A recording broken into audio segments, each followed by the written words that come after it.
So let's just talk about this Department of Homeland Security thing. Now, the idea is to end the limits on detention of families, okay? Now, the reason that this has to happen, I know there's a bunch of people, they're throwing poo at the wall, they're super angry about all of this, but I've told you that this was coming. There's really no other option because Congress is not allowing the president to do his job. So the president has wanted to fix the southern border now for his whole time in office. I mean, it's what he ran on. Congress has not allowed him to do that. He has had to go around Congress with executive power that is vested in his office in order to get some things done.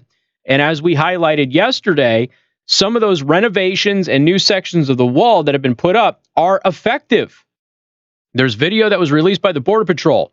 New section of the wall that had just been renovated in San Diego. They can't scale the wall. They've released video of illegal immigrants. They're not migrants. Illegal immigrants trying to scale the wall, and they can't do it, okay? Even when people on the other side of the wall with ladders try to help them.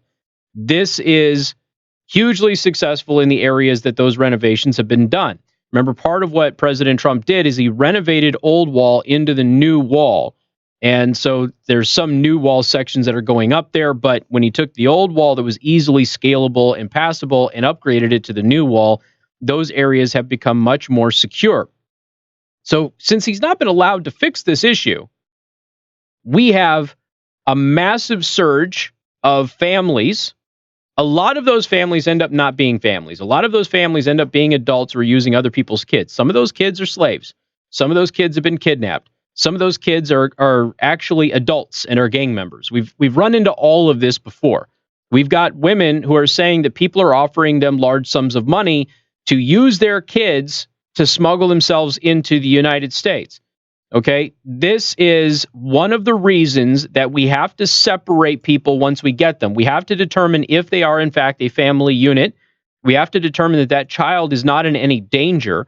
We have to make sure that the adult is actually related to the kid and is not taking advantage of the child, kidnapping the child, or holding them hostage, or maybe engaging in some form of human trafficking, which also has been discovered there. Once we determine that they are, in fact, a family, they are reunited.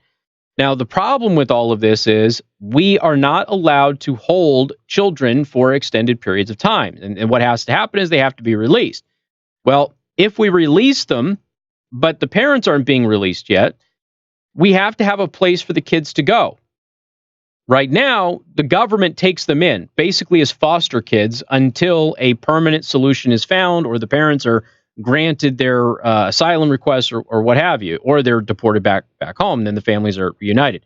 We're not allowed to hold kids indefinitely, okay? We're not allowed to put them in jail. The courts have made that clear. We can't put them in the cells with their parents who are being detained on charges. It's the same as it is for any American, okay? If you go to jail, your kids can't come with you. And the Obama administration had done that. It ended up being very dangerous. We ended up having a bunch of kids who were sexually assaulted in those cells.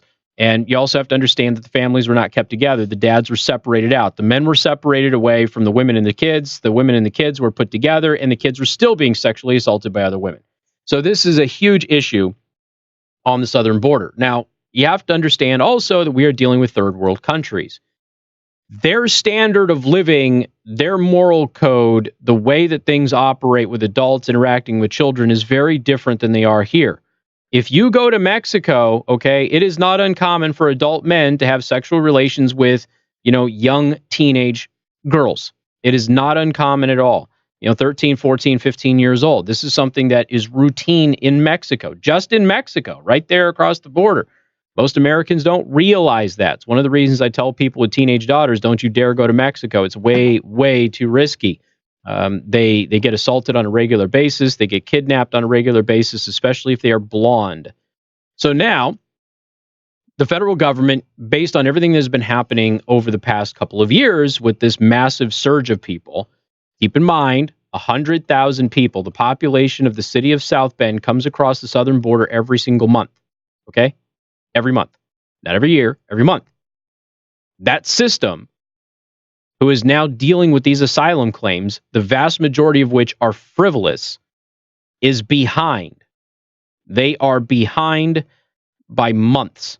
Well, I forget how many months did I say that they were behind. It was like 13, 14, 15 months or something like that. I have to go back and look it up, but it was an extended period of time what the courts are behind in these cases. So what they've had to do is, based on these legal challenges and the fact that Congress is not allowing the executive to do what they want to do, is they have to release people. And when they release them back into the United States, when they release them, they have to go back and, they have to go to the United States. They can't be deported automatically. This catch and release program, which the president had ended, has had to be restarted because of space purposes. And what have we found out? Almost none of them come back and actually go to their court case. So once again, they are disappearing inside the United States.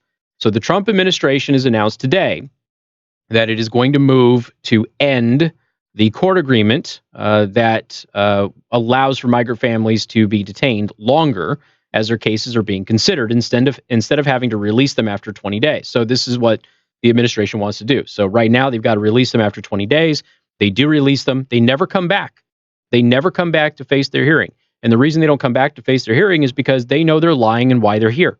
They're not here because of any actual asylum claim. They're here to try and get into the country illegally. That's the whole point. So if we are going to fix this issue and actually address real asylum claims, this has to be done according to the federal government. And to be perfectly honest with you, other than building the wall and preventing them from coming into the United States, originally, I guess, is to keep them in Mexico. And that's been happening. Okay. But we still have to deal with the people who are already here. So while things have gotten better on the southern border with Mexico, and Mexico's actually starting to help out, the problem is still here. So the federal government is faced with a dilemma. Do we keep releasing illegal immigrants into the United States where they do not come back for their asylum hearings and they simply vanish into our society? Or do we take their children away from them until the parents are dealt with? Or do we keep the families together? The Trump administration's preferred policy is to keep the families together, but they can't keep them together and then just release them into the United States because these people are illegal immigrants who are not coming back for their asylum hearings. They disappear. They are violating those court orders. They are violating the law yet again. So the Trump administration wants to keep the families together without releasing them and without putting them in jail cells. That's all they're trying to do. They're trying to find the best compromise here to go ahead and keep the kids and the family together and safe without allowing them to just disappear and smuggle themselves into the United States illegally. That's where all of this is stemming from. And all of the butthurt and the anger and everything else coming from the intellectually dishonest and feeble-minded idiots out there, none of it's true. None of it is based in any reality or fact whatsoever. We have a problem at the southern border that the Congress, when it was Republican-led Congress, they didn't fix it too. There was like 3 or 4 people that would consistently not allow the president to do his job.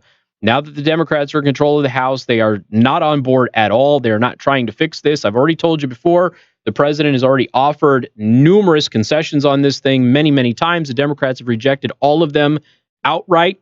In fact, the last time that Pelosi rejected a compromise, her own caucus was upset with her because they actually wanted to consider it. And she rejected it and never even brought it to her own caucus, which would have, by the way, given a path to legal permanent residency for all of the dreamers in the U.S. And she just rejected it outright without talking to anybody in her party.